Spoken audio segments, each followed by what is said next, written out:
fe enw fi'n Teleri a dwi'n gweithio i heddlu Dyfed Powys. Branwen dwi a dwi'n astudio'r cwrs EMA dros gyfnod o 2 flynedd. Siôn dwi'n gweithio i gwasanaeth lysoedd a thribion lysoedd i Moredi. Felicity Roberts ydw i, a dwi'n gweithio am Prifysgol Aberystwyth. Pan glywes i am y cwrs yma, nes i feddwl yn syth ben, dwi'n mynd i reid y cwrs yma, mae'n swnio union fe dwi angen. O'n i'n meddwl, dwi eisiau bod a phob peth ar flaen ymysel, mod i'n gwybod beth sydd na i wybod am gyfieithu.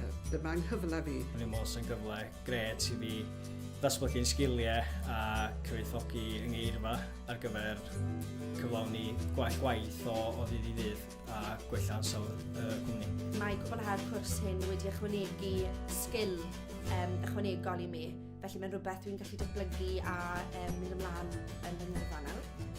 Dwi'n meddwl mae'r peth gorau am y cwrs i fi ydy'r ffaith bod chi'n gallu deilwra fo at eich diddordebau personol chi. Mod i'n gallu gweithio'n gyflymach a dwi wedi cael profiad gwaith. Os bod chi yn meddwl, dwi'n ffili neud achos dwi'n gweithio llawn amser, rhan amser, byddwn ni'n bendant yn eich gymell chi i drial, oherwydd mae'n digon bwysig i Gwobr Aur gwaith a mynd yn nodau cyswllt ochr yn ochr gyda'ch gwaith. So ni bendant yn argymell i unrhyw un sy'n diddordeb mewn gwneud y cwrs i gysylltu â'r Prifysgol. Dewch draw, codwch ffôn, ewch ar y we, allan nhw'ch chi ffeindio rhywbeth sy'n o ddiddordeb i chi.